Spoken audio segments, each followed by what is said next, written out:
सुखविंदर सिंह सुक्खू हिमाचल के नए सीएम बन गए हैं, लेकिन इस ताजपोशी की गुंजाइश इसलिए बनी क्योंकि कांग्रेस में कुछ लोगों ने महीनों मेहनत की। हिमाचल में कांग्रेस की जीत के पीछे लोकल नेताओं और मुद्दों का बड़ा हाथ है, लेकिन इसमें दो और लोगों की अहम भूमिका थी। ये दो लोग हैं प्रियंका गांधी और भूपेश बघेल। क्विंट ने कांग्रेस के अंदरूनी सूत्रों से बात की तो पता चला कि प्रियंका और बघेल की जोड़ी ने कई ऐसे काम किए जिनसे हिमाचल में जीत की बुनियाद बनी। प्रियंका और बघेल की रणनीति दरअसल कांग्रेस के लिए सीख है। हिमाचल प्रदेश में कांग्रेस की जीत का श्रेय प्रदेश के रिवाज या राज्य में सत्ताधारियों को हटाने की प्रथा को देना ठीक नहीं होगा। यदि रिवाज जीत की गारंटी दे सकता तो उत्तराखंड और केरल में इस समय कांग्रेस पार्टी सत्ता में होती। हमें ये भूलना चाहिए कि हिमाचल प्रदेश एक ऐसा राज्य है जहां लोकसभा चुनाव में बीजेपी का वोट शेयर सबसे ज्यादा लगभग 69% था। इसलिए यहां बीजेपी की हार पहले से तय नहीं थी। अधिकांश जानकारों के अनुसार हिमाचल प्रदेश में कांग्रेस कैंपेन को अच्छी तरह से मैनेज किया गया था। प्रदेश की लीडरशिप आपसी मतभेदों को भुलाकर एकजुट हुई और फोकस्ड कैंपेन का नेतृत्व किया। क्विंट ने पहले ही नवंबर में अपनी रिपोर्ट में बताया था कि कैसे हिमाचल प्रदेश कांग्रेस स्थानीय मुद्दों और आजीविका पर फोकस करते हुए एक बहुत प्रभावी चुनावी अभियान का नेतृत्व कर रही थी, जिसमें बीजेपी को हराने की क्षमता थी। यहां हम छत्तीसगढ़ के मुख्यमंत्री भूपेश बघेल और कांग्रेस महासचिव प्रियंका गांधी वाड्रा द्वारा हिमाचल प्रदेश चुनाव में निभाई गई प्रमुख भूमिका के बारे में बात करेंगे। इस साल की शुरुआत में उत्तर प्रदेश के चुनावों में हार के बाद दोनों को काफी आलोचनाओं का सामना करना पड़ा था। ऐसे में हिमाचल प्रदेश की जीत निसंदेह उनके लिए राहत भरी होगी। हिमाचल प्रदेश के पार्टी प्रभारी राजीव शुक्ला के लिए भी यह बड़ी जीत है। राजीव को प्रियंका गांधी का करीबी माना जाता है। कहा जा रहा है कि एआईसीसी सचिव संजय दत्त ने भी इस जीत में अहम भूमिका निभाई है।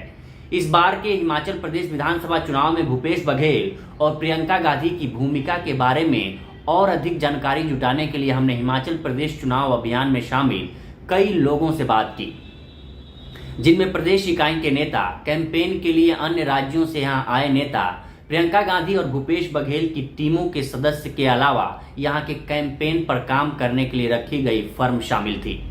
हमें जो जानकारी प्राप्त हुई उसके आधार पर हमने उनकी भूमिका को 5 पहलुओं में बांटा है। पहला, टिकट वितरण। हिमाचल प्रदेश से बाहर के एक पार्टी नेता जो यहां चुनाव में जमे हुए थे, उन्होंने बताया कि प्रदेश के विभिन्न नेताओं को दिए गए कोटा के आधार पर टिकट आवंटित करने की सामान्यतः प्रथा को उन्होंने कम कर दिया। ये एक बड़ा कदम है क्योंकि अतीत में कई राज्यों में कांग्रेस को इस प्रथा की कीमत चुकानी पड़ी थी। पार्टी सूत्र ने खुलासा किया कि ऐसा नहीं है कि विवाद या मतभेद नहीं हुआ, लेकिन जब भी विवाद उठता तब प्रियंका गांधी हस्तक्षेप करती और चीजों को सुलझाती थी। कांग्रेस पार्टी द्वारा काम पर रखे गए एक रणनीतिकार ने कहा कि प्रियंका गांधी की भागीदारी रैलियों तक ही सीमित नहीं थी। कैंडिडेट सिलेक्शन की पूरी प्रक्रिया पर प्रियंका गांधी सक्रिय रूप से नजर रख रही थी। उन्होंने हर सीट पर सर्वे करवाया, कुछ सीटों पर तो कई सर्वे हुए। वह जानना चाहती थी कि वाकई में जमीनी स्थिति क्या है। हर घर लक्ष्मी अभियान। सितंबर की शुरुआत में प्रदेश कांग्रेस ने 10 गारंटी की घोषणा की थी। प्रियंका गांधी और उनकी टीम ने उनमें से एक गारंटी को गहन जमीनी अभियान के लिए चुना। वो अभियान था हर घर लक्ष्मी अभियान, जिसमें महिलाओं के लिए प्रति माह 1500 रुपए का वादा किया गया। इस अभियान को जमीनी स्तर पर मैट्रिक्स ग्राउंड स्ट्रेटेजीज नामक एक फर्म द्वारा चलाया गया था। ये फर्म प्रशांत किशोर की इंडियन पॉलिटिकल एक्शन कमेटी के कई पूर्व सदस्यों द्वारा स्थापित की गई है। क्विंट को मैट्रिक्स के एक रणनीतिकार ने बताया कि योजनाओं में नामांकन कराने के लिए लोगों ने फॉर्म भरे। हमारी ओर से यह सुनिश्चित किया गया कि उनकी डिटेल ठीक ढंग से नोट की गई हो और इसके बाद उन्हें कॉल बैक भी किया गया। हम उन्हें इस बात को लेकर आश्वस्त करना चाहते थे कि हर घर लक्ष्मी सिर्फ एक खोखला वादा नहीं है और कांग्रेस अपने वचन को पूरा करने के लिए गंभीर है। इसी तरह का अभियान रोजगार को लेकर भी चलाया गया। प्रियंका गांधी की टीम के आग्रह पर युवाओं के लिए 5 लाख नौकरियों के संकल्प को 1 लाख सरकारी नौकरियों में शामिल करने के लिए संशोधित किया गया था। संगठन और बूथ मैनेजमेंट एक वार रूम बनाया गया था, जिसका संचालन बघेल की टीम द्वारा किया जा रहा था। भूपेश बघेल के करीबी सलाहकार और पूर्व पत्रकार विनोद वर्मा ने बघेल, प्रियंका गांधी, पीसीसी और पार्टी द्वारा नियुक्त किए गए वेंडर्स के बीच मुख्य समन्वयक के तौर पर काम किया। भूपेश बघेल के बारे में कहा जाता है कि उन्होंने अभियान के हर पहलू को देखा। उनका हर जगह बड़ा हाथ था और सीधे जमीनी कार्यकर्ताओं तक पहुंचने में उन्होंने बिल्कुल भी संकोच नहीं किया। चुनाव अभियान से जुड़े एक व्यक्ति ने कहा कि वह यानी बघेल अक्सर जमीनी स्तर के कार्यकर्ताओं से सीधे बात करते थे, उनका मनोबल भी बढ़ाते थे। प्रियंका गांधी को लेकर यह भी कहा जाता है कि उन्होंने यूथ कांग्रेस का वॉलेंटियर्स की एक टीम बनाई थी, जिसने 6 महीने पहले ही हिमाचल प्रदेश में डेरा डाल लिया था और बूथ मैनेजमेंट को मजबूत करने के लिए काम किया। मैट्रिक्स के रणनीतिकार ने खुलासा करते हुए बताया कि हम जानते थे कि मार्जिन कम होगा, इसलिए हमने 40 स्विंग सीटों पर ध्यान केंद्रित किया और बूथ स्तर के वॉर रूम स्थापित किए। राज्य इकाई के साथ तालमेल भूपेश बघेल और प्रियंका गांधी द्वारा जो अप्रोच अपनाई गई, उसकी एक अहम खूबी ये भी रही कि उन्होंने किसी भी स्तर या बिंदु पर राज्य इकाई को ध्वस्त या कमजोर नहीं किया।